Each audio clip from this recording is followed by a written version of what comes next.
அந்த சிவபெருமானுக்கு உரிய இரவில் சாயங்காலம் 6 மணியிலிருந்து பிரதோஷ வேலை முடிந்த உடனே அதில் இருந்து 4:30 6 மணி வரைக்கும் பிரதோஷ வேலை.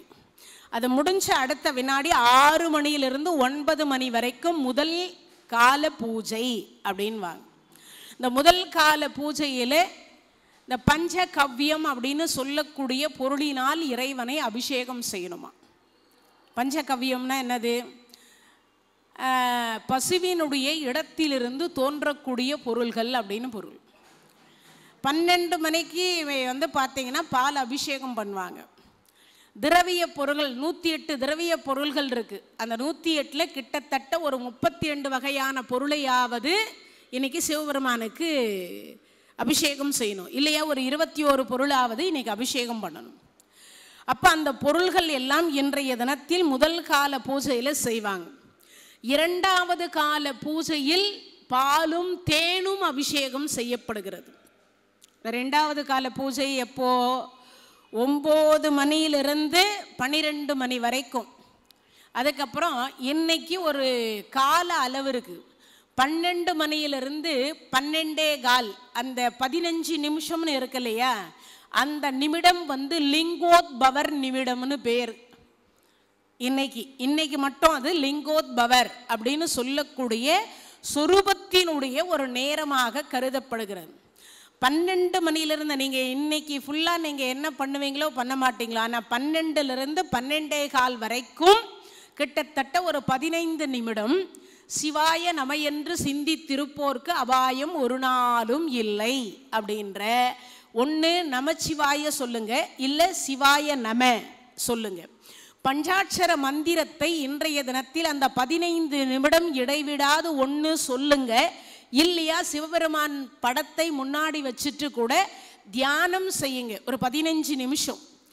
இந்த மௌனமாக இருந்து இறைநாமத்தை சொன்னோமே ஆனால் நமக்கு இன்றைய தினத்தில் முக்தி என்கின்ற ஒரு பலன் கிடைத்துவிடும். இன்னைக்கு ஒரு நாள் லிங்கோத்பவர் காலம்னு பேர். இந்த காலத்துக்கு மட்டும் லிங்கோத்பவர் காலம்னு பேர். அப்போ அந்த லிங்கோத்பவர் என்கின்ற அந்த 24 நிமிடத்திற்கு, அதாவது கிட்டத்தட்ட 11:55 நிமிடத்திலிருந்து 12:15 வரைக்கும் லிங்கோத்பவர் காலம்னு பேர். 24 நிமிஷம் மொத்தம். அது அந்த 24 நிமிடம் என்பது வந்து பார்த்தீங்கன்னா ஒரு நாளிகை அப்படின்னு சொல்லுவாங்க. அந்த ஒரு நாளிகை பொழுது இறைவனை நாம் விரதம் இன்று மட்டும் இருந்து விட்டோமே ஆனால் இந்த ஒரு ஜென்மத்தில் செய்த புண்ணியம் என்று சொல்லக்கூடியது எளிமையாக கிடைக்கும், பாவம் என்று சொல்லக்கூடியது சீக்கிரமாக விலகிவிடும். ஒன்று, இன்னைக்கு முழுவதும் விரதம் இருக்கலாமா? இருக்கலாம். காலை 6 மணியிலிருந்து மறுநாள் காலை 6 மணி சூரிய உதயத்தின் வரைக்கும் உண்ணக்கூடாது, உறங்கக்கூடாது. இன்னைக்கு மட்டும் கிட்டத்தட்ட ஒரு 20 ஃபோனு எல்லாம் கேட்குறாங்க, சாப்பிட்லாமா, சாப்பிட்டுட்டா அந்த விரதத்தினுடைய பலன் எங்களுக்கு கிடைக்குமா, கிடைக்காதா, எங்களுக்கு சுகர் இருக்குது, பிபி இருக்குது, சாப்பிட்லாமா, முழுமையாக இருக்கணும்னு நினைக்கிறோம் ஆனால் இருக்க முடியாது போல் இருக்கேன்றாங்க. பல வகையான கேள்விகள். ஒன்றே ஒன்று, உடல் உபாதை இருந்தால் நோய் இருந்தால் விரதம் இருக்கணும் என்பது கட்டாயம் இல்லை, அவசியம் இல்லை. குழந்தைகள், நோய்வாய்ப்பட்டிருக்கக்கூடியவர்கள், கர்ப்பஸ்திரீகள், அதே மாதிரி வந்து முழுமையாக வயதானவர்கள், வயோதிகர்கள் அப்படின்னு சொல்லுவாங்க. இருக்க முடிஞ்சவங்க இருங்க, இருக்க முடியாதவங்க விட்டுடுங்க, அதை பற்றி பிரச்சனையே இல்லை. சிவபெருமான் வந்து கருணாமூர்த்தி. நீங்கள் உடனே நினச்சக்கூடாது இருக்கிறவங்களுக்கு தான் முக்தி கொடுப்பாரா, இருக்கிறவங்களுக்கு தான் செல்வம் கொடுப்பாரா, இருக்கிறவங்களுக்கு தான் கோடி பாவத்தை நிவர்த்தி செய்வாரா, அப்படியெல்லாம் இல்லை. ஏன்னா நம் உடம்பினுடைய உபாதை என்ன என்பது இறைவனுக்கு தெரியும். அதனால் சாப்பிட்றவங்களுக்கும் கொடுப்பார், சாப்பிடாதவர்களுக்கும் கொடுப்பார், உறங்குறவர்களுக்கும் கொடுப்பார், உறங்காதவர்களுக்கும் கொடுப்பார். ஏன்னா சிவபெருமான் மட்டும்தான் குற்றத்தையே குணமாக கொல்லக்கூடிய ஒரு பெருமான்.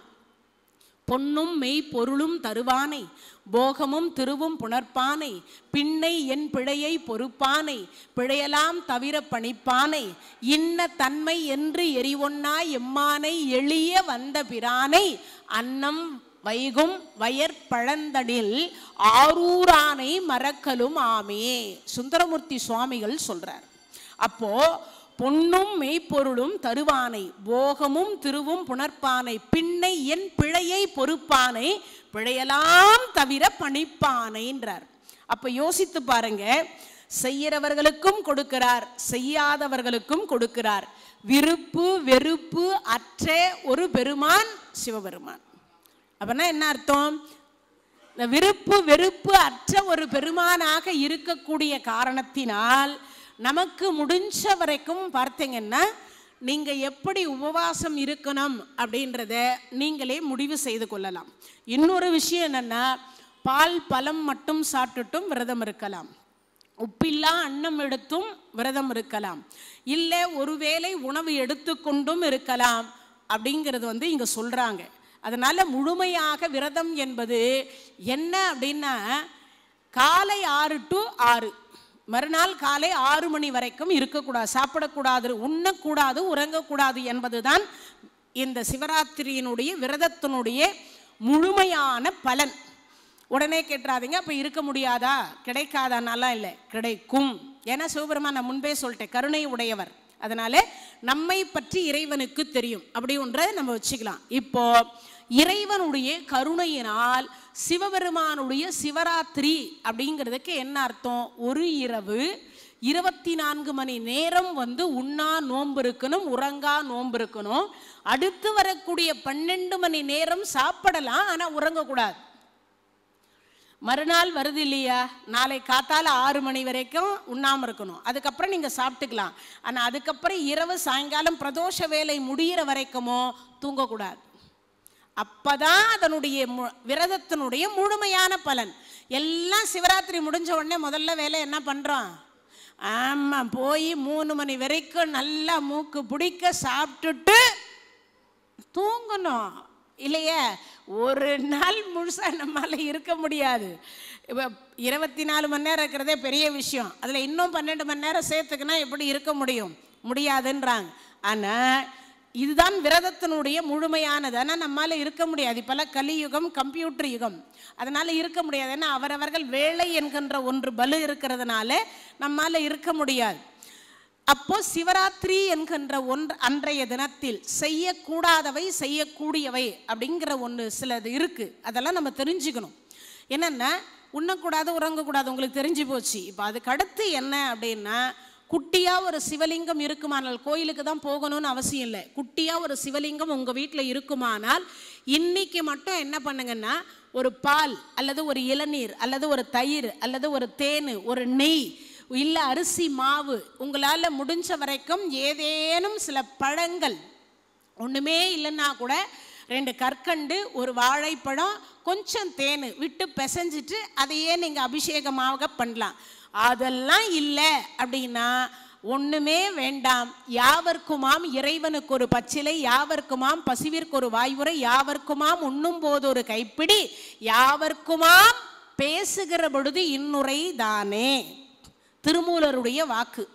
ஒரே ஒரு 3 பக்கம், 2 பக்கம் இலையும் நடுவில் ஒரு இலையும் இருக்குல்ல, முக்கன் மூர்த்தி அப்படின்னு சொல்லக்கூடிய சிவபெருமானுக்கே உரிய வில்வம், அந்த ஒரு இலையை இன்னைக்கு மட்டும் அவர் மேலே வச்சுட்டிங்கன்னா கிட்டத்தட்ட எல்லாரும் சொல்வீங்க இல்லையா, எத்தனை ஜென்மத்தில் என்ன பாவம் பண்ணமோ அப்படின்னு. தாய் வழி 7, தந்தை வழி 7, தன்னுடைய வழியில் 7, 21 தலைமுறை செய்த பாவத்தை விலக்கிவிட்டு 21 தலைமுறை செய்த புண்ணியத்தை இன்னைக்கு நமக்கு கொடுத்துருவார். அப்போ விரதம் எப்படி இருக்கணுன்றதை நீங்கள் தான் முடிவு செய்யணும் இல்லையா. ஏன்னா நிறைய பேருக்கு சிவராத்திரியில் ஒரு கன்ஃபியூஷன் இருக்குது. அதனால் இப்படிப்பட்டதெல்லாம் இல்லாமல் இருந்து இன்னைக்கு ஒரு இலை அது மேலே வச்சுட்டா போதும். அந்த முக்கண்ணாக இருக்கக்கூடிய அந்த 3 இலை சேர்ந்தார் போல இருக்கக்கூடிய ஒரு இணுக்கு அப்படி வச்சுட்டா நமக்கு என்ன தராராம்? 1 கோடி பாவத்தை இன்றைய தினத்தில் நிவர்த்தி செய்கிறார். அந்த பாவத்தை எல்லாத்தையும் முடிச்சு மொத்தமாக தள்ளி விடுறார்.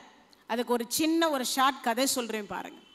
மிகப்பெரிய, உங்களுக்கு எதுக்கு தெரியுமோ தெரியாதோ தெரியல, சிவபெருமானுக்குரிய பூக்களில் முதல் அர்ச்சனை பூ என்பது தாமரை. உங்களுக்கு ஏற்கனவே அந்த கதையை சொல்லியிருக்கேன். ஆனால் 2வதாக ஒரு பூ இருக்குது, நிறைய பேருக்கு அது தெரியாது.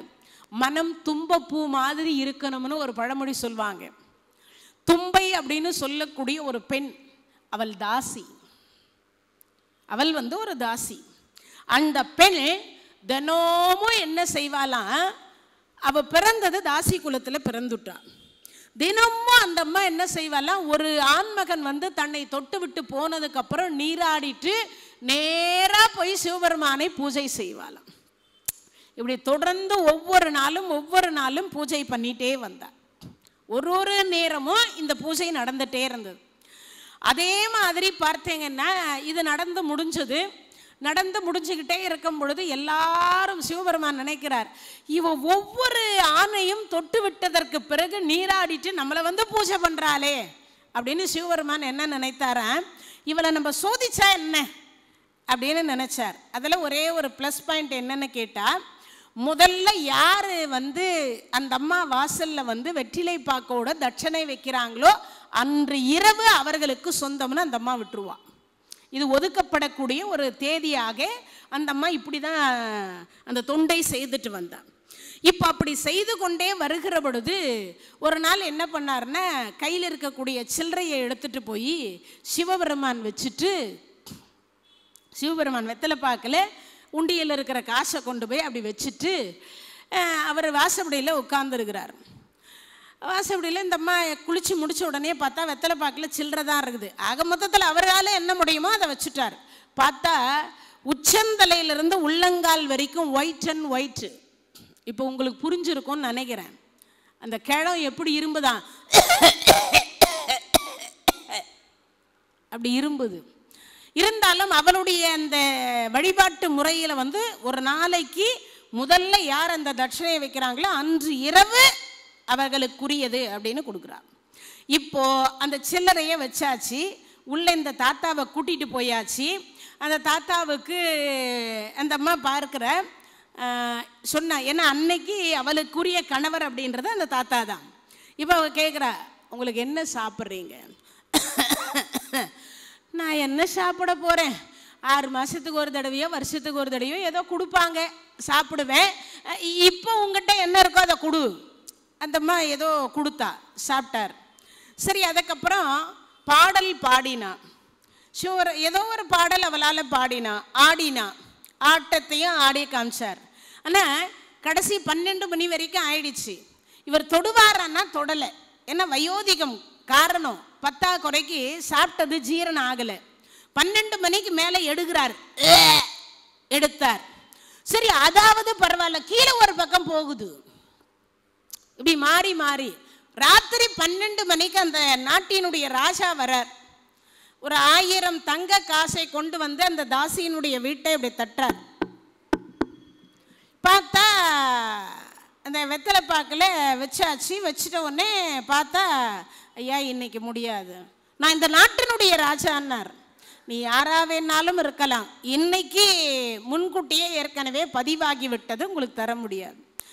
சரி, சொல்லியாச்சு. அந்த ராஜா சொன்னார், என்னை விட அப்படி யார் உயர்ந்தவன் வந்திருக்கிறான்? என்னை விட யார் அவன் உயர்ந்தவன் வந்திருக்கிறான்?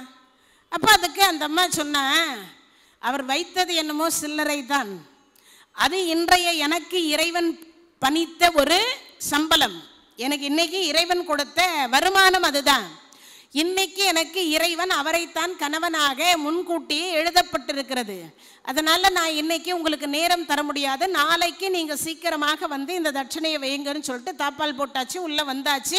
வர்றதுக்குள்ள பார்த்தா இங்கிருந்து அவ்வளோ தொலைவு கழிஞ்சு வச்சுக்கிறார். இப்படி தினமும் அந்த ஆடினா பாடினா, அதுக்கப்புறம் தொடலான்னு வருகிற பொழுதே அவர் கையில் வாம்பிட்டு எடுத்தார், அதாவது வாந்தி எடுத்தார். அதை பிடிச்சிட்டாங்க. அப்போ அதுக்கப்புறம் என்னன்னா கீழையும் போகுது மேலையும் போகுது. தொடர்ந்து இந்த அம்மா துணி மாத்திரா, கையில் அந்த எச்சிலை பிடிக்கிற, கொண்டு போய் கொட்டுற, மறுபடியும் அதை துடைக்கிற, மறுபடியும் கொண்டு போய் உட்கார வைக்கிற. இப்படியே இரவு விடியற்காலை பொழுது வரைக்கும் நடந்துட்டு இருந்தது. இப்போ அந்த வந்திருக்கக்கூடிய வயோதிகர் சொல்றார் அப்படின்னார். அப்படி சொல்லுகிற பொழுது அந்த அம்மா உட்கார வச்சு நெஞ்சில் தடவி விட்டு ஒரு வார்த்தை சொன்னா, வேற ஏதாவது சாப்பிட்றீங்களா, ஏதாவது கஷாயம்? இல்லை, வேற யாராவது வந்திருந்தாங்கன்னா உனக்கு சுகத்தை கொடுத்துருப்பாங்க. நான் ரொம்ப இவ்வளவு தொந்தரவு செய்கிறேனே, உனக்கு என் மேலே சலிப்பு வரல?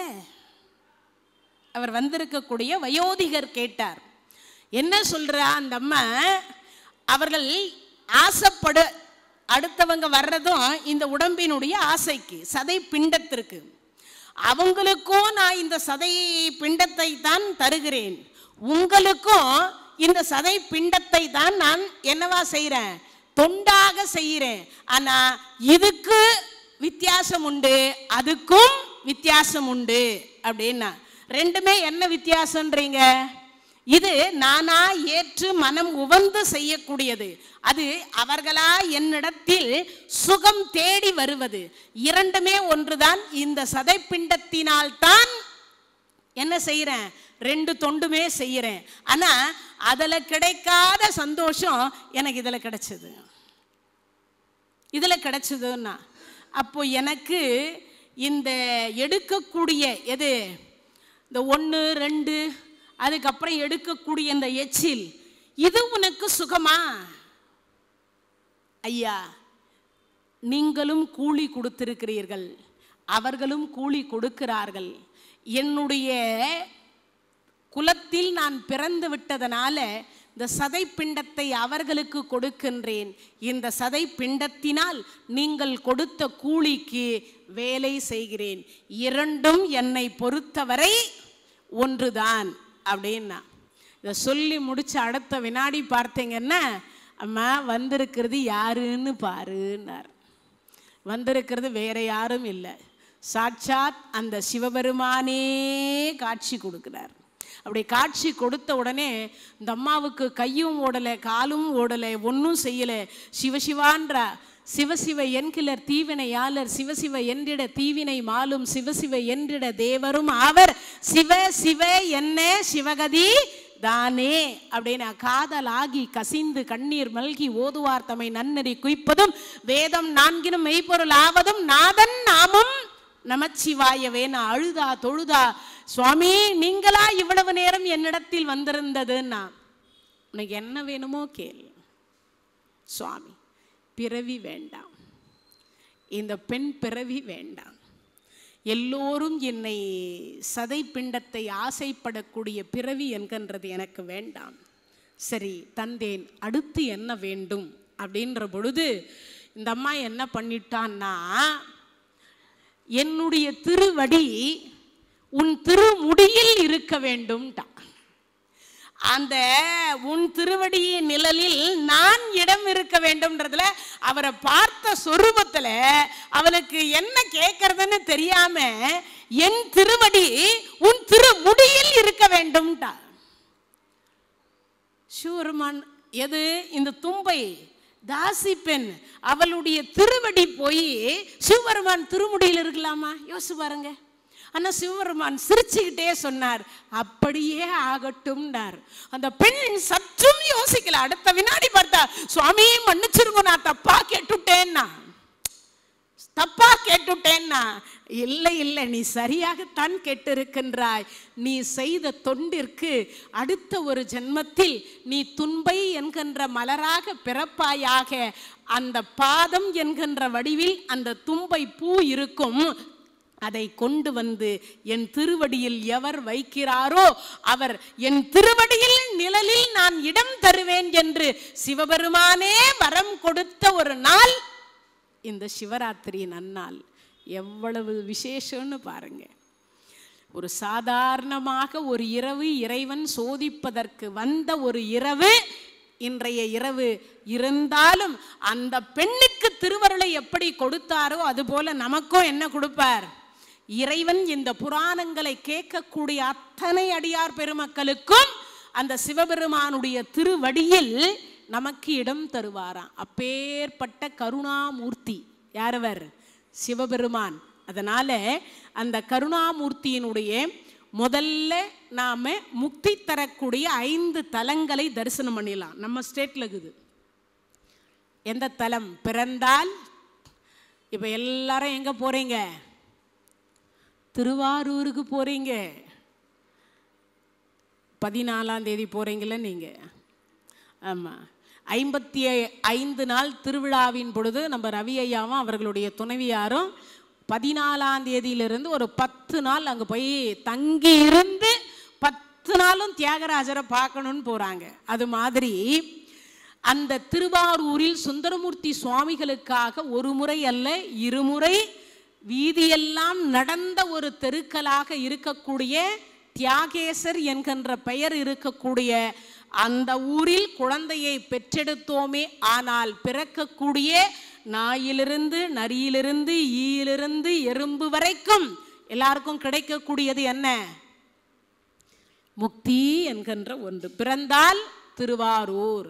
சரி, பிறக்க முடியல, சைதை செங்குந்தர் கோட்டத்தில் பிறந்திருக்கிறோம், எங்களுக்கெல்லாம் என்னம்மா முக்தி அப்படின்னா, அடுத்து வாழ்ந்தால் காஞ்சிபுரம். எங்க வாழணும்? இப்போ நீங்கள்லாம் திருவாரூர்லேருந்து ஸ்ட்ரெயிட்டாக எங்கே வந்துக்கிறீங்க? சிவராத்திரிக்கு காஞ்சிபுரத்துக்கு வந்திருக்கிறீங்க. கிட்டத்தட்ட 1000 சிவாலயத்திற்கு மேல் இருக்கக்கூடிய ஒரு காஞ்சியம் பதி. அந்த காஞ்சியம் பதி என்கின்ற இடத்தில் 30 வருடம் வாழ்ந்தால் முக்தி. எத்தனை வருஷம்? 30 வருஷம் ஒரு மனிதர் வாழ்ந்தால் முக்தி கொடுத்துறார். அடிக்கு ஒரு சிவலிங்கம் இருக்கக்கூடிய தலம் காஞ்சிபுரம். நீங்க வைக்கிற காலடியே சிவலிங்கத்தின் மீது தான் வைக்கிறீர்கள். அப்பேற்பட்ட ஒரு சிறப்புக்கு உரிய ஒன்று காஞ்சிபுரம். அந்த காஞ்சிபுரத்தை வாழ்ந்தால் முக்தி. இப்போ காஞ்சிபுரத்திலிருந்து உங்களெல்லாம் அப்படியே ஸ்ட்ரைட்டா எங்க கூட்டிட்டு போறேன்? தரிசித்தால் சிதம்பரம் நடராஜ பெருமான். வாழ்க்கையிலே 100 கோடி சொத்து வைத்திருப்பது சிறப்பல்ல. 100 ஆண்டு காலம் டாக்டர் கிட்ட போகல, ஊசி போடல, மாத்திரை மருந்து எடுக்கல அப்படின்னு சொல்லுவதும் சிறப்பல்ல. வாழ்க்கையில் ஒரு முறையாவது சிதம்பரம் நடராஜ பெருமானை என்ன செய்யணும்? இருகரம் கூப்பி தரிசனம் என்கின்ற ஒன்றை செய்து விட்டோமே. ஆனால் முக்தி என்கின்ற ஒன்று நமக்கு என்ன கிடைச்சிடுது? அடுத்த வினாடி கிடைத்து விடுகிறது. தரிசித்தால் சிதம்பரம் நடராஜ பெருமானை அப்படின்னு சொல்லப்படுது. அப்போ சரி, இப்போ உங்களெல்லாம் சிதம்பரத்தில் இருந்து நேரா அடுத்த ஒரு தலத்திற்கு கூட்டு போறேன். இருந்த இடத்திலிருந்து நினைத்தால் முக்தி. எது? திரு அண்ணாமலை என்று சொல்லக்கூடிய அண்ணாமலையாருக்கு அரோகரா. வாழ்க்கையிலே ஒரு நாளைக்கு ஒரு முறையாவது இந்த அண்ணாமலையாருக்கு அரோகரா என்கின்ற வார்த்தை சொன்னால் நம் பிராணன் பிரிந்த உடனே அண்ணாமலையாரே நந்தியம்பெருமானோடு வந்து நம்மை அழைத்து செல்லுவார். எப்ப அழைத்து செல்லுவார்னா, உயிர் பிரிகின்ற பொழுது இறக்கக்கூடியவர்கள் காதில் அண்ணாமலையாருக்கு அரோகரா என்கின்ற வார்த்தையை சொல்லிவிட்டோமே. ஆனால் இருந்த இடத்திலிருந்து 1 கோடி பாவத்தை நிவர்த்தி செய்து அடுத்த ஒரு பிறவியும் வேண்டாம் என்று அண்ணாமலையாரே நேரடியாக வந்து அழைத்து செல்லக்கூடிய ஒரே ஒரு தலம், நினைத்தால் முக்தி தரக்கூடிய தலம். இப்போ அண்ணாமலையாரை தரிசனம் பண்ணிட்டு நேரா காசிக்கு நிகரான பதி ராமேஸ்வரம். காசிக்கு நிகரான பதி ராமேஸ்வரம். அந்த ராமேஸ்வரம் என்கின்ற தலத்தில் சீதையின் திருக்கரத்தால் பிடித்த சிவலிங்கமும் ஆஞ்சநேய சுவாமிகளால் பிடித்து கொண்டு வரப்பட்ட காசியிலிருந்து கொண்டு வரப்பட்ட அந்த சிவலிங்கமும் பாஸ்கர தேவராயர் என்று சொல்லக்கூடியவர் திருக்கரத்தால் பிடித்து வைக்கப்பட்ட உப்பு லிங்கமும், இந்த 3 லிங்கத்தையும் இந்த சிவராத்திரி அன்றைய தினத்தில் உங்களை தரிசிக்க வைத்திருக்கிறோம். இப்போ மொத்தம் எத்தனை ஆயிடுச்சு? இது ஒரு 4, அப்புறம் ராமேஸ்வரத்தில் 5, அதுக்கப்புறம் அங்கேயே இன்னும் 2 ஆஞ்சநேய சுவாமிகள் கொண்டு வந்தது, பாஸ்கர தேவராயர் திருக்கரத்தால் உப்பில் பிடித்து வைத்த சிவலிங்கம். மொத்தம் 7 லிங்கத்தை இப்போ நீங்கள் தரிசனம் பண்ணிட்டீங்க. அதுக்கடுத்து காசியம் பதி.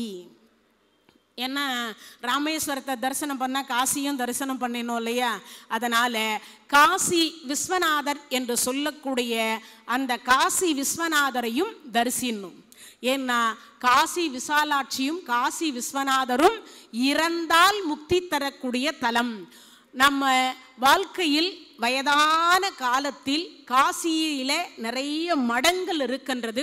அந்த மடத்தில் ஏதேனும் ஒரு மடத்தில் போய் தங்கியிருந்து ஒருவேளை உணவை உண்டு சதா சர்வகாலம் அந்த காசி விஸ்வநாதரனுடைய திருநாமத்தையும் விசாலாட்சியினுடைய திருநாமத்தையும் அன்னபூரணியினுடைய திருநாமத்தையும் காலபைரவரனுடைய திருநாமத்தையும் சனி பகவானுடைய சனிலிங்கத்தையும் தரிசனம் செய்து கடைசியாக இறைவன் கொடுத்த பிராணன் என்கின்ற உயிரை இறைவனே எடுக்கின்ற வரைக்கும் சிவாய நமையென்று சிந்தித்திருப்போர்க்கு அபாயம் ஒரு நாளும் இல்லை என்று ஔவையினுடைய வாக்குக்கு ஏற்றார் போல அந்த சிவநாமத்தையே சதா சர்வகாலமும் சொல்லிக்கொண்டு வந்து அந்த காசியம் பதியில் பிராணனை விட்டால் நமக்கு என்ன கிடைக்குது?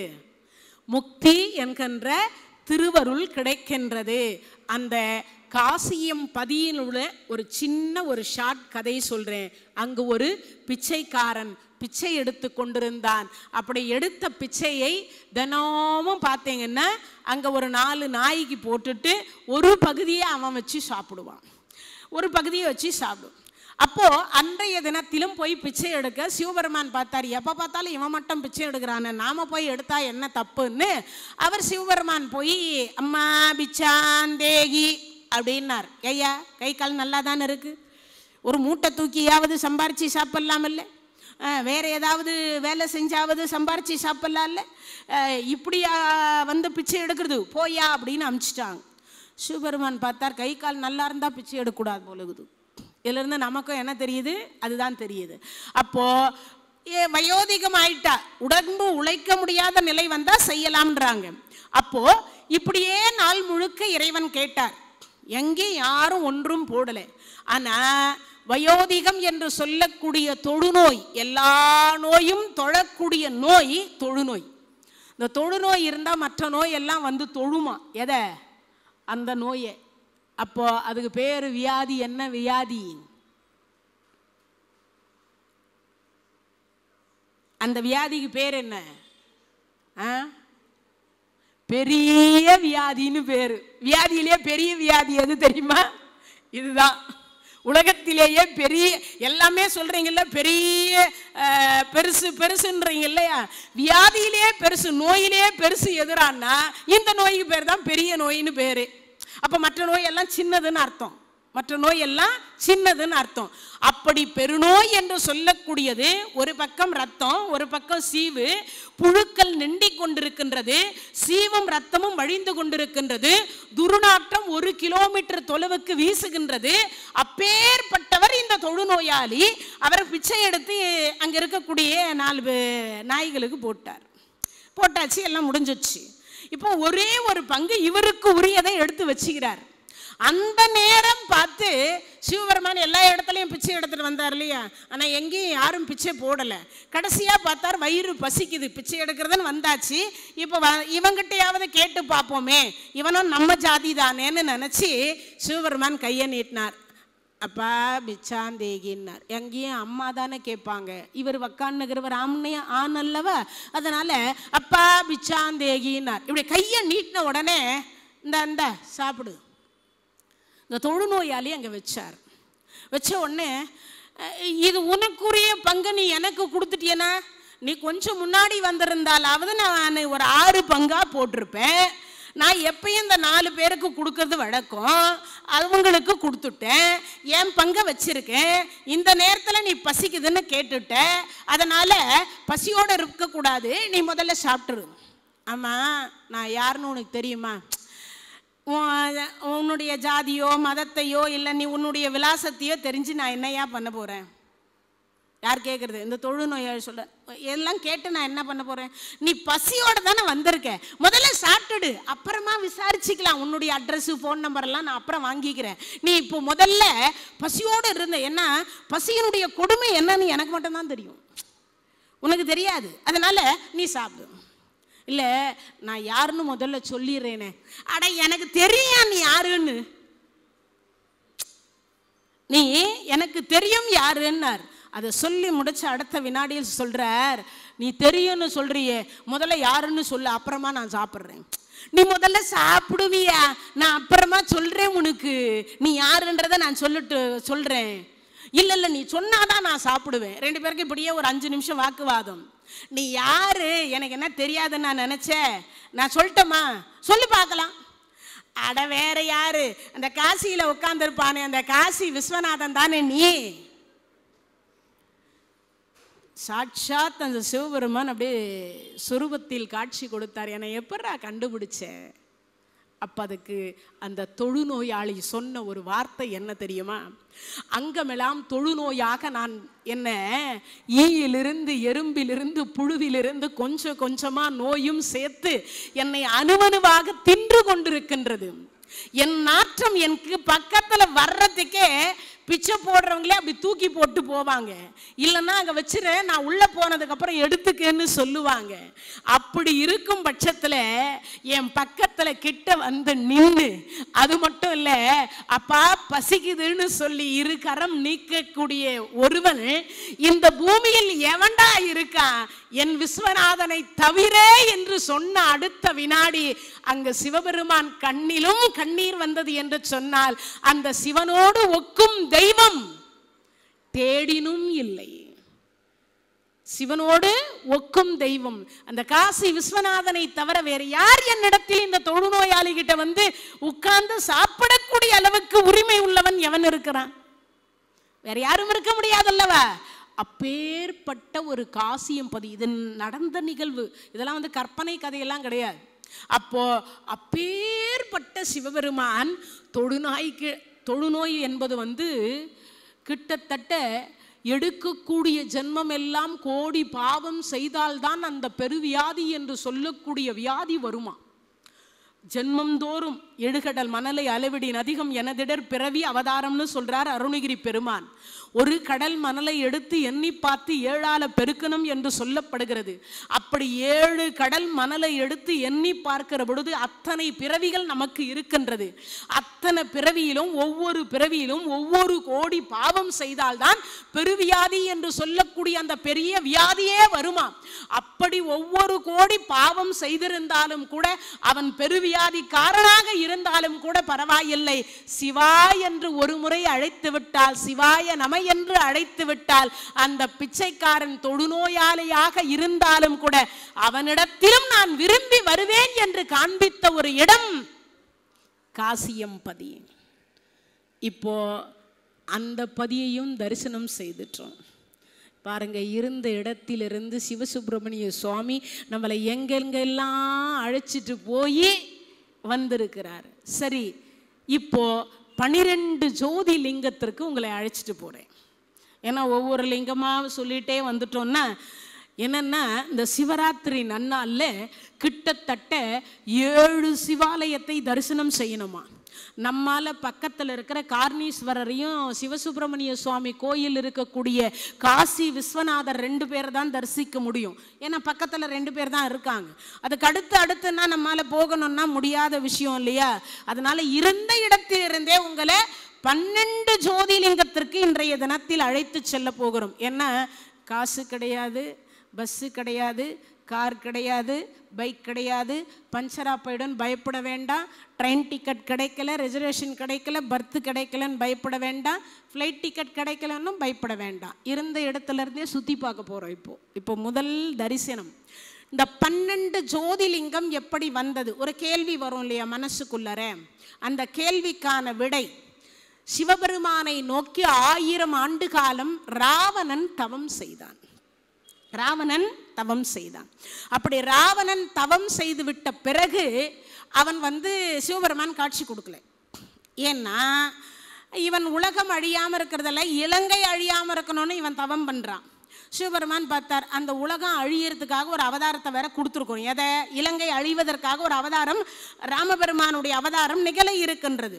இப்போ இவன் இலங்கை அழியாமல் இருக்கணும்னு இவன் பாட்டுக்கு தவம் இருக்கிறானே, இவனுக்கு நம்ம என்ன கொடுப்பது? அவன் அதைத்தான் கேட்டுட்டு தான் அவன் தவம் இருக்கிறான். பார்த்தார், சரி கொஞ்சம் வெயிட் பண்ணி பார்ப்போம் இவன் தவம் எவ்வளவு உயர்ந்தது என்று அப்படின்னு பார்த்தார் சிவபெருமான்.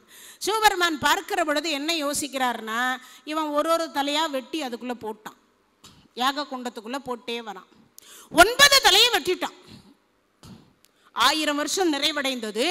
9 தலையை வெட்டி யாக குண்டத்தில் போட்டான். இப்போ அந்த 9 தலையும் வெட்டி யாக குண்டத்தில் போட்டு விட்டதற்கு பிறகு இப்போ 10வது தலையை வெட்டலாம் என்று எடுக்கிற பொழுதுதான் ராவணா நில்லுன்னார். ஏன்னா இதுக்கு மேலன்னா உலகம் என்ன சொல்லும்? ஒரு அடியார் சிவனை வேண்டி 1000 ஆண்டு காலம் தவம் செய்து அப்படி தவம் இருக்கக்கூடிய ஒரு அடியாரை சிவபெருமான் 9 தலையை வெட்டி யாக குண்டத்தில் போட்டுவிட்டு 10வது தலையும் வெட்டி ஒருத்தன் யாக குண்டத்தில் போடுகிறான்ற பொழுது சிவபெருமான் காட்சி கொடுக்கலன்னா அவன் சிவன் இல்லை, இன்னொன்னு அவன் கடவுளும் இல்லை என்று அல்லவா சொல்லுவாங்க. அதனால என்ன செய்யறது? சிவபெருமான் காட்சி கொடுத்தார். ஏன்? தவத்தளவே ஆகுமாம் தான் பெற்ற செல்வம். நம்ம பெறக்கூடிய செல்வம் என்பது என்னது? தவம் எவ்வளவு செய்கிறோமோ. தவம்னா நீங்கள் நினைக்கிற மாதிரி ஏதோ காட்டுக்கு போய் உடம்பை சூடாக்கி மேல்நாக்கு வழியாக அமுதத்தை எடுத்து உள்நாக்கு வழியாக சாப்பிடுவதற்கு பெயர் தான் தவம் அல்ல. சிவன் கோயிலோ, பெருமாள் கோயிலோ, முருகர் கோயிலோ, அம்பாள் கோயிலோ, பிள்ளையார் கோயிலோ, ஆஞ்சநேயர் கோயிலோ, ராமர் கோயிலோ, ஆலய உலவார தொண்டு சீர்திருத்தம் என்கின்ற ஒன்று யாராவது சாப்பிட்டுட்டு கீழே தொன்னையை போட்டிருந்தா அதை எடுத்து ஒரு குப்பை தொட்டியில் போட்டால் கூட அதுவும் தவம்.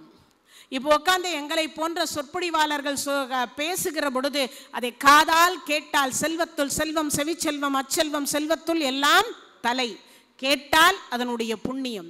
யாரோ தேவாரமோ, திருவாசகமோ, திருவெம்பாவையோ, திருப்பள்ளி எழுச்சியோ அல்லது 4000 திவ்ய பிரபந்தமோ ஏதோ ஒன்றை இறைவன் புகழை பாடுகிறார்கள்னா அதையாவது செவி கொடுத்து கேட்கணும். சரி இல்லை, ருக்வேதம், எதிர்வேதம், சாமவேதம், அதர்வன வேதம் என்கின்ற 4 வேதத்தை எங்கு ஓதப்படுகிறதோ அந்த வேதத்தினுடைய அர்த்தம் தெரியாவிட்டாலும் கூட அந்த வேதத்தை செவி வழியால் கேட்டோமே ஆனால் அதுவும் தவம். ஏன்? கலியுகத்தில் இதெல்லாம் தான் தவம். கலியுகத்தில் இதெல்லாம் தான் தவம். நம்மால போய் உட்கார்ந்து என்ன செய்ய முடியாது? தவம் செய்ய முடியாது. தவம் செய்து இறைவன் பால் நம்மெல்லாம் உடம்பை ஒடுக்கி ஆசைகளை அடக்கி ஐம்புலன்களை அடக்கி நம்மால் எல்லாம் செய்ய முடியாது. அதுதான் அருணகிரி பெருமான் ஓர ஒட்டார் ஒன்றை உண்ண ஒட்டார் மலரிட்டு உனதால் சேர ஒட்டார் ஐவர். 5 பேர் கெடுக்கிறதுக்குன்னே இருக்கிறாங்க. இன்னைக்கு சிவராத்திரி. இதே வழியாக வந்துன்னு இருக்கும்போது சுட சுட பஜ்ஜி போட்டு மெதுவடை போட்டு வச்சிருக்கிறத பார்த்தா அந்த நாக்கு என்ன ஆகும்? சுண்டல் வாசனை கம கம கம கமன்னு வந்தால் சும்மா இருக்க முடியுதா? நான் அந்த இடத்துக்கு அப்படி தான் போனேன். நான் எப்பயும் அங்கே போய் ஒரு சுக்கு காப்பி கொடுப்பேன். அங்கே பார்த்தா லைனாக பிரசாதம் இவ்வளோ பெரிய ட்ரம்மில் அடுக்கி வச்சுக்குது. அன்னதானம் போடப்படும். சிவராத்திரி அன்னைக்கு அன்னதானம் சாப்பிடக்கூடாதுன்னா அன்னதானம் செய்து அப்படி வச்சிருக்கும் போது அங்கிருந்து கம கம கமன்னு வாசனை வந்தா சாப்பிடணும்னு தோணுமா, விரதம் இருக்கணும்னு தோணுமா? யோசிச்சு பாருங்க. இல்லையா? அதையும் தாண்டி நம்மால விரதம் இருக்கிறோன்றது தான் அங்கே இருக்கக்கூடியதே. அப்போ நம்மால தவம் என்று சொல்லக்கூடியது எவ்வளவு இருக்க முடியுமோ அவ்வளவுதான் செய்ய முடியும். அதனால கலியுகத்தில் இதெல்லாம் தான் தவம், இதெல்லாம் தான் தவம். அதனால அப்படிப்பட்ட ஒரு தவத்தை ராவணன் செய்தான். 5000 வருஷம் 1000 ஆண்டு காலம் செய்தான்.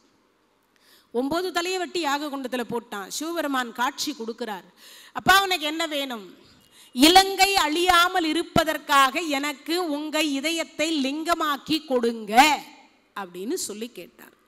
இலங்கை அழியாமல் இருக்கணும், எனக்கு மரணமில்லா பெருவாழ்வு கொடுங்கன்னார். அது மட்டும் சிவபெருமான் சொன்னார், பிறந்தால் இறப்பு நிச்சயம், பிறந்தால் இறப்பு நிச்சயம். வேற ஏதாவது கேள். இலங்கை அழியாமல் இருக்கணும், யார் வந்தாலும் அழிக்க கூடாது.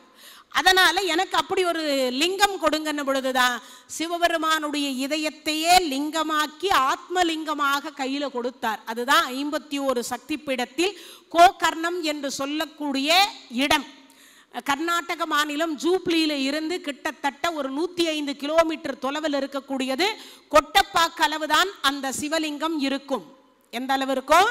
கொட்டப்பாக்கு அளவுதான் அந்த சிவலிங்கம் இருக்கும். அதுக்கு மேல பெருசா இருக்காது. இன்னொரு விஷயம் என்னன்னா, இன்றைக்கு அந்த சிவராத்திரி அன்றைய தினத்தில் மட்டுமல்லாது 365 நாட்களும் அடியார்கள் என்று சொல்லக்கூடிய பக்த கோடிகள் போகிறவங்களே பால்ல இருந்து, தயிர்ல இருந்து, தேன்ல இருந்து, பஞ்சாமிர்தத்துல இருந்து நீங்களே உங்க கரத்தால் அந்த இறைவனுக்கு அபிஷேகம் செய்யலாம். அது மட்டும் இல்ல, உங்க கரத்தால் அந்த இறைவனை தொட்டு கண்ணில் ஒத்திக்கலாம். எவ்வளவு இருக்கும் சிவலிங்கம்? கொட்டைப்பாக்கு அளவு தான் இருக்கும். இந்த முழுசா கொட்டைப்பாக்கு அறுக்காம வரும் தெரியுமா, அவ்வளவு தான் இருக்கும். கட்டை விரல்ல பாதி. உங்களுக்கு எக்ஸாம்பிள் சொல்ற மாதிரி, இந்த கட்டை விரல் இருக்கே கையில, அதுல பாதி, அவ்வளவுதான் சிவலிங்கம் இருக்கும். அது பேர் ஆத்மலிங்கம்னு பேரு, கோகர்ணம்னு பேரு.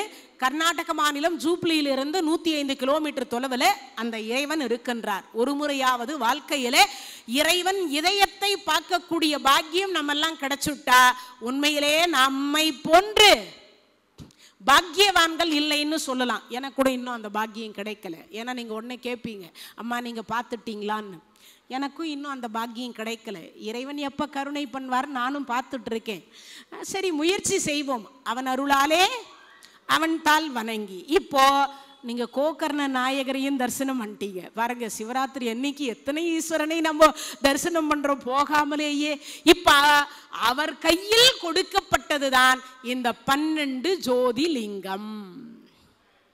12 ஜோதிலிங்கம் சொன்ன இல்லையா, அந்த ஆத்மலிங்கம் இல்லாமல் 12 ஜோதிலிங்கத்தை ராவணன் கையில் சிவபெருமான் கொடுத்தார். வாங்கிய தினம் இன்றைய தினம். வாங்கிய தினம் இன்றைய தினம். சிவராத்திரி அன்னைக்கு தான் கொடுத்தாராம். சரி, இப்போ புகழ்பெற்ற அந்த 12 ஜோதி லிங்க தலங்களினுடைய விவரங்களை சொல்றோம். முழுமையாக அதனுடைய பெருமையெல்லாம் தெரிஞ்சுக்க முடியாது. நீங்கள் 51 சக்தி பீடத்தில் ஏற்கனவே அதை சொல்லி இருக்கிறோம். ஆனால் நாம் இன்றைய தினத்தில் சிவராத்திரின்றதுனால அந்த ஜோதி லிங்கம் எங்கு உள்ளது, அவருடைய நாமம் என்ன அப்படிங்கிறத மட்டும் நம்ம தரிசனம் செய்து கொள்ளலாம். சின்ன சின்ன கதைகள் மட்டும் அதில் இருக்கக்கூடியதை மட்டும் உங்களுக்கு நான் சுருக்கமான முறையில் சொல்லிடுறேன். முதல் நாதர் குஜராத் மாநிலம், அதாவது பார்த்தீங்கன்னா குஜராத்தில் இருக்கக்கூடிய சோமநாதர் அப்படின்னு சொல்லக்கூடியது. அந்த சோமநாதம் என்கின்ற பெயரோடு ஜில்லா பரஸ்பட்டணம் அப்படிங்கிற ஊர்ல இருந்து இறைவன் நாமம் பெயர் சோமநாதர்னு பேரு. இந்த தலத்தில் தான் 27 பெண்களை திருமணம் சந்திர பகவான் செய்து கொண்ட தலம். அதுல ரோகிணியை மட்டும் விரும்பினார்னு நான் ஏற்கனவே சொல்லியிருப்பேன் கதையில, கந்த புராணத்துல சொல்லியிருக்கலாம் அவங்க கூட. அப்ப அந்த 27 பெண்கள்ல ரோகிணியை மட்டும் அன்பு செலுத்தி மற்ற 26 பெண்களை கண்டுகொள்ளல. அப்போ சிவபெருமான் என்று சொல்லக்கூடியவர் அந்த இடத்தில் சென்று தட்சன் கொடுத்த சாபத்தை நிவர்த்தி செய்து சிவபெருமானாக இருக்கக்கூடியவனுடைய திருமுடியில் இந்த சந்திர பகவானை தூக்கி முடியில் வைத்த ஒரு இடம்தான் இந்த சோமநாதம். சோமன்னா என்னன்னு உங்களுக்கே புரிஞ்சிருக்கும்னு நினைக்கிறேன். சோமன்னா என்ன பேரு? சந்திரன். அப்போ சந்திரனை தன்னுடைய திருமுடியில் வைத்த ஒரு இடம்தான் இது. எங்க இருக்குன்னா குஜராத் ஜூனாகத் ஜில்லா அப்படின்ற சொல்லக்கூடிய இடத்தில் இருக்கின்றது. இறைவனுடைய திருநாமம் சோமநாயகி என்பது பெயர், சோமநாதர் என்பது பெயர். பெண்கள் சந்திரனுடைய சாபம் நீங்க பெற்ற, தட்சனுடைய சாபம் நீங்க பெற்ற தலம் என்பது இதனுடைய பெயர். சோமநாதர்னு அந்த இறைவன் முதல் லிங்கம் அதுதான். அது மட்டும் இல்லை, இந்த குஜராத் மாநிலத்தில் இந்த சோமநாதம் என்று சொல்லக்கூடிய தலத்தில் தான் கிருஷ்ண அவதாரம் என்று சொல்லக்கூடிய அவதாரம் முடிவு பெற்ற தலமும் இந்த தலம்தான். இது நினைவுக்காக இந்த இடத்துல நான் சொல்லுகிறேன். ஏன்னா இது தெரிஞ்சு வச்சுக்கணும் நீங்கள்லாம். ஏன்னா நம்மால் அந்த தலத்துக்கு போய் தரிசிக்க முடியாவிட்டாலும் சிவராத்திரி அன்றைய தினத்தில் அந்த 12 ஜோதிலிங்கத்தையும் தரிசிக்கக்கூடிய ஒரு பாக்கியம் வார்த்தையாலையாவது மனோலயத்தின் மூலியமாக மனதால் என்ன மனசால பூஜை பண்ண 63 நாயன்மார்கள்ல ஒருத்தர் இருக்கார். யார் அவர்? பூசலார். யார் எப்படி பூஜை பண்ணார்? கோயில் கட்டணும்னு ஆசைப்பட்டார், கட்ட முடியல, மனசாலேயே கோயில் கட்டினார். கடம்ப மன்னன் கும்பாபிஷேகமும் இவருடைய கும்பாபிஷேக தேதியும் ஃபிக்ஸிங் ஆயிடுச்சு. சிவபெருமான் என்ன சொன்னார்? மன்னா, அடுத்த முகூர்த்தத்தில் உன்னுடைய கும்பாபிஷேகத்தை வச்சுக்கோன்னார். ஏன் யான்னார்? இல்லை இன்னைக்கு எனக்கு ஒரு முக்கியமான கும்பாபிஷேகம் இருக்குன்னார். எனக்கு தெரியாத யாரையா அப்படி கும்பாபிஷேகம் தேதி ஃபிக்ஸ் பண்ணியிருக்கான்னார். திருநின்ற ஊரில் பூசலார்னு ஒருத்தர் இருக்கார், அவர் தான் வச்சிருக்கார். மகாராஜா அங்கிருந்து திருநின்ற ஊருக்கு வந்துட்டார். வந்து பார்த்தா கோயிலையும் காணோம், ஒன்றும் காணோம். கடைசியா சொன்ன கனவுல சொன்ன பூசலார்னு ஒருத்தர் சொன்னார். அவர் யார் இருக்காருன்னார். போய் பார்த்தா அவர் ஒரு மரத்துக்கடியில் உட்காந்துருக்கார். ஐயா, நீங்க கோயில் கட்டிக்கிறீங்களாமே, உங்க கும்பாபிஷேகத்துக்கு சிவபெருமானே வந்துட்டார் அப்படின்னார். நானா? கோயிலா? நான் எங்கேயா கட்டினேன்? ஆமா, நீங்க கட்டினதான் சொன்னார், இன்னைக்கு தான் கும்பாபிஷேகம்னு வேற சொன்னார்னார்.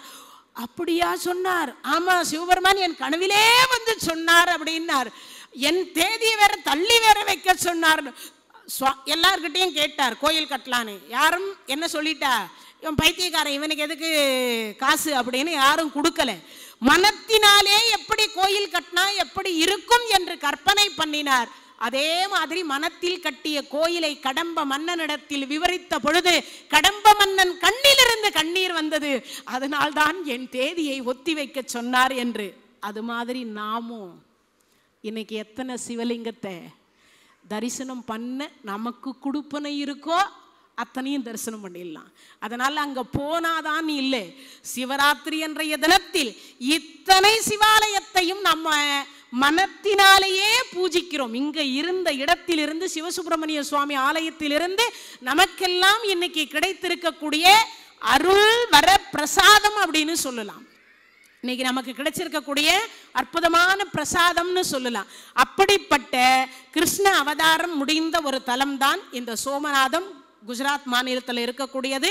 சந்திரன் சாபம் நீங்க பெற்ற தலம், சிவபெருமான் திருமுடியில் வைத்த தலம். எதை? பித்தா பிறைசூடி பெருமானே அருளாலா என்று சுந்தரமூர்த்தி சுவாமிகள் பாடி அருளி கொடுத்தார் அல்லவா? அப்படிப்பட்ட சோமநாத தலம் என்பது இந்த தலத்தினுடைய பெயர். அதுக்கடுத்து ஸ்ரீ சைலம் இரண்டாவது தலம் 12 ஜோதிலிங்கத்தில் இது இருக்கக்கூடிய இடம் ஆந்திர மாநிலத்தில் கர்னூல் மாவட்டத்தில் திருப்பருபதம் என்கின்ற இடத்தில் இருக்கின்றது. இறைவனுடைய திருநாமம் மல்லிகா அர்ஜுனர் என்றது பெயர். இறைவனுடைய திருப்பெயர் மல்லிகா அர்ஜுனர் என்பது பெயர். தல விருட்சம் மருதமரம். தேவி பிரம்மராம்பாள். அம்பாளுடைய திருப்பெயர் பிரம்மராம்பாள். இதுவும் சக்தி பீடங்களில் ஒன்று. பூலோக கைலாசம்னு பேர். வாழ்க்கையில ஒரு முறையாவது ஆந்திர மாநிலத்தில் கர்னூல்ல இருக்கக்கூடிய மல்லிகா அர்ஜுனேஸ்வரர் என்று சொல்லக்கூடிய அந்த ஈஸ்வரனையும் பிரம்மராமாலையும் தரிசிக்க முடியலனாலும் சிவராத்திரி அன்னைக்கு ஒரு சிந்தையில் அவருக்கும் மனதால் இங்கிருந்தே கையில் வில்வம் எடுக்கிற மாதிரியும் அவர் மேலே வைக்கிற மாதிரியும் ஒரு கற்பனை பண்ணி கொள்ளுங்க. ஒரு பஞ்சாட்சர மந்திரம் என்று சொல்லக்கூடியதை சிவாய நம என்று சிந்தித்திருப்போர்க்கு அபாயம் ஒரு நாளும் இல்லை. இது இரண்டாவது தலம். அதே மாதிரி நந்தியம்பெருமான், இந்த தலம் நந்தியம்பெருமானே மலையாக இருந்து இறைவனை தாங்கிக் கொண்டிருப்பதாக ஐதீகம். எது? இந்த ஸ்ரீசைலம் என்று சொல்லக்கூடிய தலம். மலை நந்தி சொரூபத்திலேயே அந்த வடிவம் இருக்கும். நந்தியம்பெருமானையே சிவபெருமானையும் அம்பாலையும் தாங்கி நிற்பதாக ஐதீகம் உள்ள தலம். பூலோகத்தினுடைய கைலாசம் என்று போற்றக்கூடிய தலம். பரவாயில்லைங்க, கைலாசத்துக்கெல்லாம் போக முடியலன்னு யாரும் இன்னைக்கு சிவராத்திரி வருத்தெல்லாம் பட வேணாம். இருந்த இடத்திலிருந்தே பூலோக கைலாசத்துக்கு நம்ம போயிட்டு வந்துட்டோம்னா பார்த்துக்கோங்க. அப்போ இறைவனுடைய கருணை என்று சொல்லக்கூடியது அந்த நாதர்னுடைய பெயர். இன்னொரு பெயரும் இருக்கு, பருபத நாதர். அவருடைய திருப்பெயர் மல்லிகார்ஜுனர் என்றும் ஒரு பெயர். இன்னொன்னு என்ன பெயர் இருக்கா? பருபத நாதர் என்கின்ற பெயரும் அந்த இடத்தில் விளங்கி கொண்டிருக்கிறது. இது இரண்டாவது தலம். அடுத்த தலமாக இருக்கக்கூடியது உஜ்ஜயினி என்று சொல்லக்கூடிய தலம். இது மூன்றாவது தலம். மத்திய பிரதேசத்தில் அவந்திகா என்று சொல்லக்கூடிய இடத்திலிருந்து இருக்கின்றது. முக்தி தரக்கூடிய நகரங்களில் எழில் நகரமாக விளங்குகின்றது. மகா காளி என்று சொல்லக்கூடிய மகா காளி தேவியாக இங்கு வீற்றிருக்கிறாள். இறைவனுடைய திருநாமம் மகா காலர் என்கின்ற திருநாமம் என்று சொல்லக்கூடியது. சிவபெருமான் குலத்தில் நீர் நிறம் மாறும் அதிசயம் இருக்கக்கூடிய தலம் என்று விளங்கக்கூடியது. விக்ரமாதித்தனுக்கும் காளிதாசனுக்கும் உஜ்ஜயினி என்கின்ற இந்த தலத்தில் தான் என்ன கொடுத்தாங்களாம்? திருவருள் என்று சொல்லக்கூடிய காளி தேவியினுடைய சொரூபத்தை இருவருக்கும் தரிசனம் செய்து என்ன கொடுத்தாங்க? கல்வி அறிவு என்று சொல்லக்கூடிய அறிவை கொடுத்த தலம் இந்த மூன்றாவது உஜ்ஜயினி என்று சொல்லக்கூடிய தலமாக விளங்கக்கூடியது. நான்காவது திருத்தலம் ஓங்காரம் என்பது இதனுடைய தலத்தினுடைய பெயர். மத்திய பிரதேசம் நர்மதை நதிக்கரையில் கான்காட்டார் அப்படிங்கிற இடத்தில் இந்த தலம் இருக்கு. இந்தூர் பிரிவில் இந்த தலம் உள்ளது. இந்த தலம் மத்திய பிரதேசல இந்தூர் அப்படின்னு சொல்லக்கூடிய பகுதியில் இருக்கு. இறைவன் பெயர் அமலேஸ்வரர். அப்படின்னா என்னது?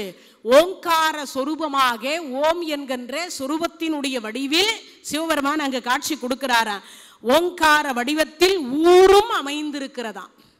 பிரணவத்தினுடைய வடிவத்தில் ஓங்கார சொரூபமாக அந்த ஊரே அப்படிதான் இருக்கான். அதனாலதான் அதுக்கு பேரே ஓங்காரம் அப்படின்னு பேரா. அந்த இறைவன் ஓங்கார ஈஸ்வரர் என்பது பெயர். அது மட்டும் இல்லை, முதல்ல பஞ்சமுக விநாயகர் அப்படின்னு சொல்லக்கூடிய விநாயக பெருமான் இருக்கும் இல்லையா, அந்த விநாயக பெருமான் பஞ்சமுகமாக 5 முகமாக தோன்றிய ஒரு தலம் இந்த ஓங்கார தலத்தில் தான் முதல் முறையாக 5 முக விநாயகரை தரிசனம் செய்யலாம். அதே மாதிரி இன்னொன்று நருமதை தீர்த்தம் என்று சொல்லக்கூடியது. இந்த நருமதை என்பது யாரு? இந்த நர்மதா தேவி என்று சொல்லக்கூடிய காவேரியையே நர்மதையாக வர வைத்தாராம் இறைவன் சிவபெருமான். அப்பேற்பட்ட ஒன்று. இப்போ நருமதை தீர்த்தம் பகவானின் திருவுருவத்தின் மீது இயற்கையாகவே அங்கிருக்கக்கூடிய இறைவன் பால் தன்னாலேயே விழுந்துகிட்டே இருக்குமா. எது? இடைவிடாது விழுந்துகிட்டே இருக்குமா. எது? இந்த நருமதா நதி என்று சொல்லக்கூடிய புண்ணிய நதி அங்கிருக்கக்கூடிய ஈஸ்வரன் மீது தன்னாலேயே விழுந்து கொண்டு இருக்கக்கூடிய இடத்தில்தான் இந்த சிவலிங்கமே அமைந்திருக்கின்றது. சிவபெருமானே அமர்ந்திருக்கின்றார். 5வது தலம். இந்த 4வது தலம் உங்களுக்கு புரிஞ்சிருக்கும் நினைக்கிறேன். மத்திய பிரதேசத்தில் நர்மதை நதிக்கரைக்கு பக்கத்தில் இருக்கக்கூடிய இந்தூர் என்கின்ற தலத்தில் இருக்கின்றது. அங்கு இருக்கக்கூடிய ஈஸ்வரனுடைய பெயர் ஓங்கார ஈஸ்வரர் என்பது பெயர். அது மட்டும் இல்லை, பஞ்சமுகி என்று சொல்லக்கூடிய 5 முகம் என்கின்ற விநாயக பெருமான் இருக்கக்கூடிய தலமும் அந்த தலம்.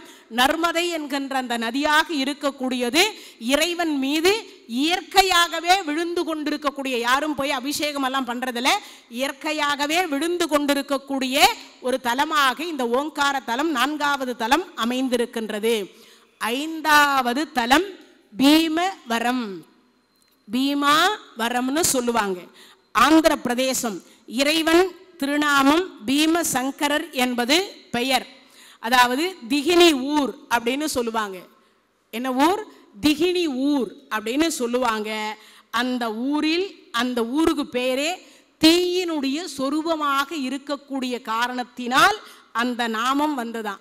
பீமாவரம் என்கின்ற இடத்தில் ஆந்திர மாநிலத்தில் இந்த தலம் இருக்கின்றது. 5வது தலம் இந்த தலம். 6வது தலம் வைத்தியநாதம் என்று சொல்லக்கூடியது சீதாபுரம் மகாராஷ்டிரா என்கின்ற மாநிலத்தில் இந்த தலம் அமைந்திருக்கின்றது. பைரவர் எல்லா தலத்திலும் நின்றுதான் காட்சி பார்த்திருப்பீங்க. இந்த ஒரு தலத்தில் வைத்தியநாதம் அப்படின்னு சொல்லக்கூடிய இந்த ஒரு தலத்தில் மட்டும் கால பைரவராக இருக்கக்கூடிய பெருமான் அமர்ந்த வாக்கில் காட்சி கொடுக்கக்கூடிய ஒரே தலம் இது மட்டும்தான். மற்ற எல்லா தலத்திலும் கால பைரவர் எப்படி இருப்பார்? நின்ற கோலத்தில் தான் இருப்பார், நிர்வாணமாகத்தான் இருப்பார். அவருக்கு ஆடை என்பது ஞானமே கல்வியே ஆடையாக இருக்கிறதுனால அவர் மட்டும்தான் ஆடை உடுத்தாமல் அவரை பூஜை செய்வாங்க, அவருக்கு மட்டும். அதே மாதிரி எல்லா தலத்தில் இருக்கக்கூடிய கால பைரவரும் நின்ற வாக்கில் காட்சி கொடுப்பாங்க. இந்த ஒரு தலத்தில் மட்டும் கால பைரவர் அமர்ந்த வாக்கில் காட்சி கொடுப்பார். இந்த ஒரு தலத்தில் மட்டும். அது மட்டும் இல்லை, கால பைரவர் அமர்ந்திருக்கும் திருக்கோலத்தோடு ராவணன் என்று சொல்லக்கூடியவன் இந்த வைத்தியநாதம் என்று சொல்லக்கூடிய தலத்தில்தான் அதாவது 1000 வருஷம் ஒரு காலை மடக்கி ஒரு காலை ஊன்றிக்கொண்டு நெருப்புக்கு நடுவில் இருந்து சிவாய நமையென்று சிந்தித்திருப்போர்க்கு அபாயம் ஒரு நாளும் இல்லை என்கின்ற பஞ்சாட்சர மந்திரத்தை இடைவிடாது உச்சரித்த ஒரு இடம் ராவணன் தவம் இருந்த இடம். இந்த இடம் தான் ராவணன் தவம் இருந்தான். தனது தலைகளை 9 அறுத்து சிவபெருமானுடைய பாதத்தில் வைத்தான் ராவணன். இதை பக்திக்கு மெச்சி அவனுடைய சிரங்களை மீண்டும் கொடுத்தார் சிவபெருமான். இந்த தலத்துல தான் என்ன கொடுத்தார்? மீண்டும் கொடுத்தார். 12 ஜோதி லிங்கங்களையும் பரிசாக தந்தார். ஆத்மலிங்கம் பெற்ற தலம் இந்த தலம். 12 ஜோதிலிங்கத்தை பெற்ற தலம் இந்த தலம். ராவணன் என்று சொல்லக்கூடியவன் திருக்கரத்தில் இறைவன் சிவபெருமானுடைய இதயத்தை எடுத்து லிங்கமாக்கி கொடுத்த தலம் இந்த தலம். ராவனுடைய அறுத்தப்பட்ட 9 தலையும் மீண்டும் முளைக்க வைத்த தலமாக இருப்பதினால் இந்த தலத்துக்கு என்ன பேரு? வைத்தியநாதர் என்பது பெயர். இறைவனுடைய திருநாமம் வைத்தியநாதர் என்பது பெயர். இந்த 6வது தலம் மகாராஷ்டிர மாநிலம் சீதாபுரம் என்கின்ற இடத்தில் இருக்கின்றது. 7வது தலம் ராமேஸ்வரம். இதை பற்றி உங்களுக்கு நிறைய ஏற்கனவே தெரியும். இறைவனுடைய திருநாமம் ராமநாதன். ராவண வதத்தால் ஏற்பட்ட தோஷத்தை நிவர்த்தி செய்வதற்காக ராமபெருமானுடைய திருக்கரத்தால் பூஜிக்கப்பட்ட தலம் இது. காசியிலிருந்து லிங்கத்தை கொண்டு வர ஆஞ்சநேய சுவாமிகள் லேட்டாக இருந்தனால சிவபெருமான் அதை வணங்க முடியாத சீதையின் திருக்கரத்தால் பிடித்து வைக்கப்பட்ட மணல் லிங்கம் என்று சொல்லக்கூடிய லிங்கம். ஆனால் இன்னைக்கும் ஆஞ்சநேய சுவாமிகள் கொண்டு வந்த சிவலிங்கத்திற்கு முதல் பூஜை, சீதை கொண்டு வந்ததை பிடித்து வைத்ததற்கு 2வது பூஜை. இன்னொரு லிங்கம் பாஸ்கர தேவராயர் என்று சொல்லக்கூடியவர் திருக்கரத்தால் பிடித்து வைக்கப்பட்ட உப்புலிங்கம் என்று சொல்லக்கூடியது. இந்த 3 லிங்கமும் இருக்கக்கூடிய ஒரு இடம். 22 கிணறுகள் இருந்து நம்மளுடைய 21 தலைமுறை என்று சொல்லக்கூடிய பாவங்கள் விலகி 22வது கங்கை என்கின்ற அந்த கங்கையில் நீராடினோமே ஆனால் சிவபெருமானுடைய பாதார விந்தத்தை அடையக்கூடிய மோட்ச தலங்களில் ஒன்றாக இருக்கக்கூடியது நம் தமிழ்நாட்டில் இருக்கக்கூடிய தலம் ராமேஸ்வரம். அந்த தலம் ரொம்ப ரொம்ப சிறப்புக்கு உரிய ஒரு தலம். காசிக்கு செல்லக்கூடியவர்கள் காசியிலிருந்து கங்கை தீர்த்தத்தை கொண்டு வந்து என்ன பண்ணுவாங்க? ராமநாத சுவாமிகளுக்கு அபிஷேகம் செய்து பூர்த்தி செய்வாங்க. காசி யாத்திரை பூர்த்தி என்கின்ற ஒன்றை செய்வார்கள். அப்படிப்பட்ட ஒரு தலம் வந்து ராமேஸ்வரம் என்று சொல்லக்கூடிய தலம். அடுத்த தலமாக இருக்கக்கூடியது தாருக வனம் என்று சொல்லக்கூடியது 8வது தலம். மகாராஷ்டிராவில் இருக்கக்கூடிய தலம் இந்த தலம். சுவாமியினுடைய திருநாமம் நாகேஸ்வரர் என்பது அவருடைய திருநாமம். ஆலயத்தினுடைய கருவறை தாழ்வாக இருக்கும். அவுண்டா என்று சொல்லக்கூடிய இடம் ஊரினுடைய பெயர். இந்த தலத்தில் இங்க என்ன சிறப்பு நடந்தது அப்படின்னா, சிவபெருமானுடைய பெருமை தெரியாத தாருகவன இருடிகள் அப்படின்னு முனிவர்கள் எல்லாம் என்ன பண்ணாங்கன்னா, சிவபெருமானுடைய தன்மை தெரியாம திருவருள் தெரியாம சிங்கம், புலி, யானை, கரடி, பாம்பு இருக்கக்கூடிய ஆயுதங்கள் அத்தனையும் சிவபெருமான் மீது மானிலிருந்து மடுவிலிருந்து அவரை கொல்ல வேண்டும் என்று அனுப்பிட்டே இருந்தாங்க. அப்பதான் என்ன பண்ணாங்களா, எல்லாத்தையும் வாங்கி வாங்கி தனக்கே உரிய ஆபரணமாக மாற்றிக்கொண்டார். எதை? நெருப்ப, மான, மடுவை, முயலகனை, இருக்கக்கூடிய சிங்கம், புலி, கரடி. அதனால தான் புலித்தோலை அரை கசைத்து அப்படின்வார். அப்போ இது எல்லாமே என்ன பண்ணிட்டார்? பாம்பு கழுத்தில் ஆபரணமா போட்டுக்கிட்டார். அப்படி ஒவ்வொன்றையும் அனுப்பி கொண்டிருக்கக்கூடிய ஆயுதம் முழுவதும் இவர் ஆபரணமாக அணிந்து கொண்டார். எல்லாம் சிவனை பணிந்ததே அன்றி எதுவும் சிவபெருமானை ஒன்றும் செய்யல. அந்த தலத்தினுடைய திருப்பெயர் தான் தாருக வனம். அதுதான் முதல்ல யுத்தம் என்று சொல்லக்கூடியதை தவிர்த்த ஒரு இடம். சிவபெருமான் எங்கேயுமே சண்டை போட மாட்டார்னு சொன்னோம் இல்லையா? அந்த அன்பே சிவமாக அமர்ந்து எல்லா உயிரினங்களும் சிவபெருமானை அன்போடு பார்த்த ஒரு இடம் இந்த இடம். மகாராஷ்டிராவில் இந்த இடம் இருக்கின்றது. இறைவனுடைய திருநாமம் நாகேஸ்வரர் என்பது. நாகத்தை விடுத்ததனால கழுத்தில் நாகத்தை அணிந்த ஒரு இடமாகவும் சொல்லப்படுகிறது. அடுத்த ஒரு தலமாக இருக்கக்கூடியது 8வது தலம் நிறைவடைந்தது. 9வது தலம் வாரணாசி. உங்க எல்லாருக்குமே தெரிந்த ஒரு தலம் வாரணாசின்னு சொல்லக்கூடியது. சுவாமியினுடைய பெயர் காசி விஸ்வநாதர். அம்பாளினுடைய திருப்பெயர் காசி விசாலாட்சி. அங்கு இன்னொரு அம்பாள் அன்ன பூரணி. அதுக்கடுத்து யார் இருக்கிறா? கால பைரவர் என்று சொல்லக்கூடிய 8 பைரவர்கள் காசியம் பதியை காவல் காத்து கொண்டிருக்கிறார்கள். அரிச்சந்திர சுடுகாடு என்கின்ற ஒரு இடத்தில் மட்டும் பிணத்தை எரிப்பார்கள். மற்ற எல்லா இடத்திலேயும் இறந்தவர்களை என்ன பண்ணுவாங்க?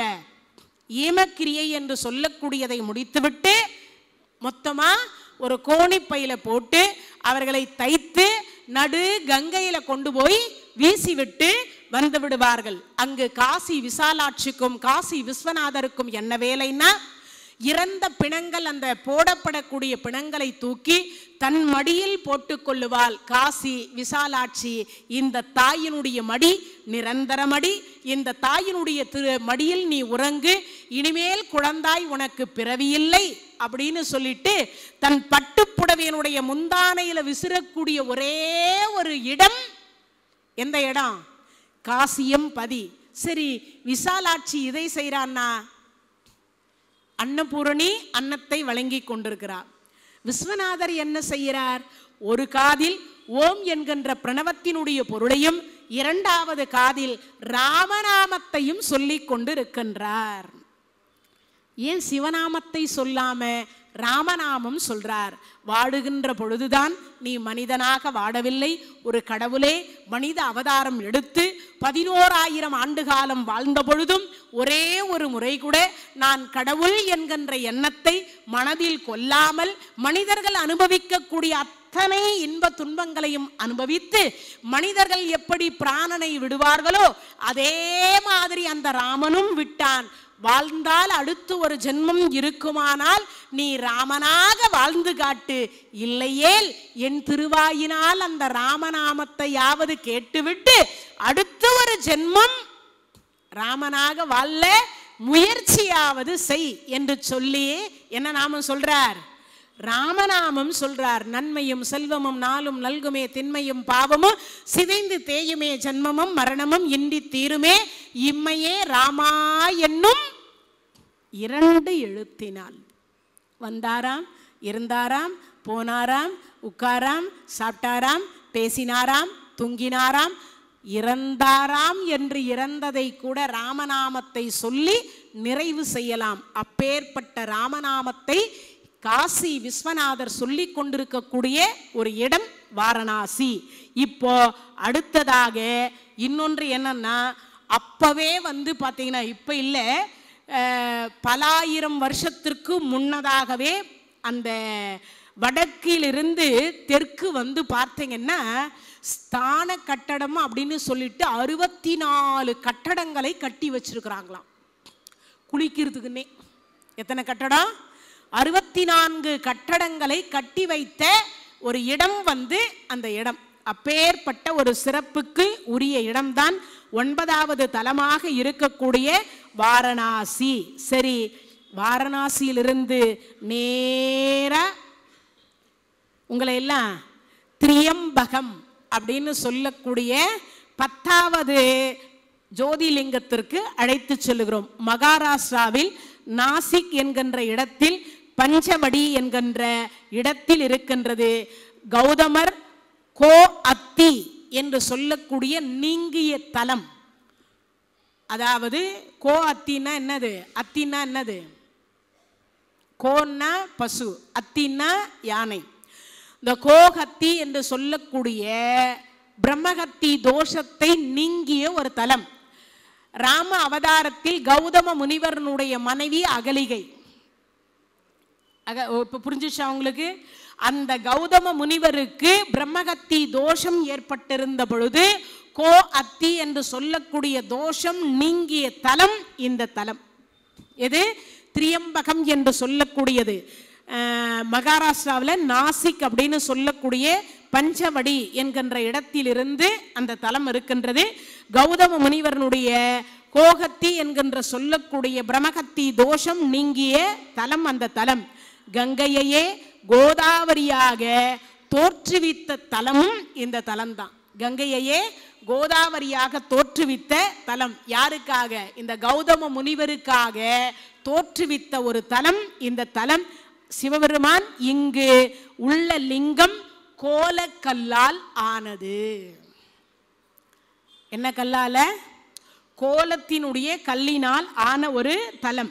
அதுக்கு அடுத்ததாக இருக்கக்கூடியது கேதாரம். அதுக்கு அடுத்து 11வது தலம் இமாச்சலம் என்று சொல்லக்கூடிய இடத்தில் இருக்கின்றது.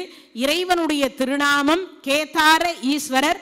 ஹரித்துவார் ரிஷிகேஷ் வழியாக 6 மாதம் வழியா வருடத்துல 6 மாசம் இந்த தலம் என்னவா இருக்கும்?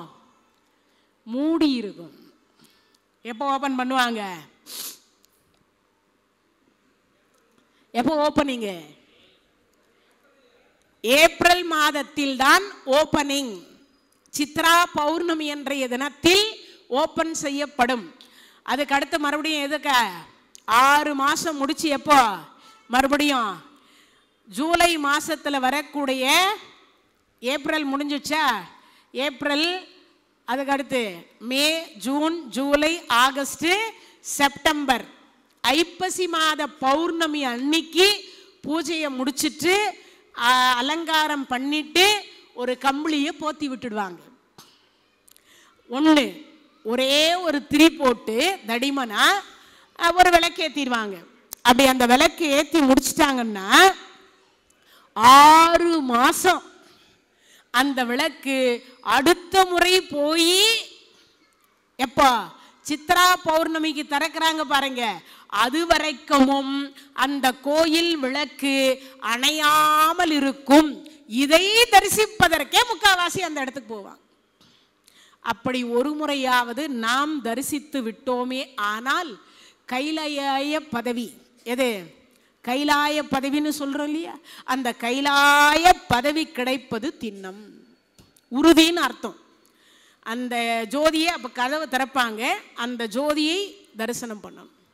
யாரும் போய் ஏற்றலாம் மாட்டாங்க, ஓப்பனிங் அதை தான் பார்ப்பாங்க. இன்னொரு அதில் இருக்குது, அப்படி ஓப்பன் பண்ணிவிட்டு அந்த ஜோதியை தரிசனம் பண்ணிவிட்டு அந்த மேலே போத்தி இருக்காங்க பாருங்க, அந்த கம்பளியை எடுப்பாங்க. அப்படி எடுத்த உடனே இன்னைக்கு இப்போ பூத்த பூ அலங்காரம் செய்தால், அபிஷேகம் செய்துவிட்டு அலங்காரம் செய்தால் எப்படி அந்த இறைவன் இருப்பாரோ அப்படியே இருக்கும். ஒரு பூ கூட அழுகி இருக்காது, வாடியும் இருக்காது. இதெல்லாம் எத்தனை அதிசயம்! நமக்கெல்லாம் இப்படியெல்லாம் பார்க்கறதுக்கு பாக்கியம் இருக்குமா தெரியல. கொடுத்து வச்சா பார்ப்போம், இல்லையா இது மாதிரி செவி வழியாவது கேட்போம். அப்போ இமாச்சலத்தில் இறைவனுடைய திருநாமம் கேதார ஈஸ்வரர் என்பது திருநாமம்.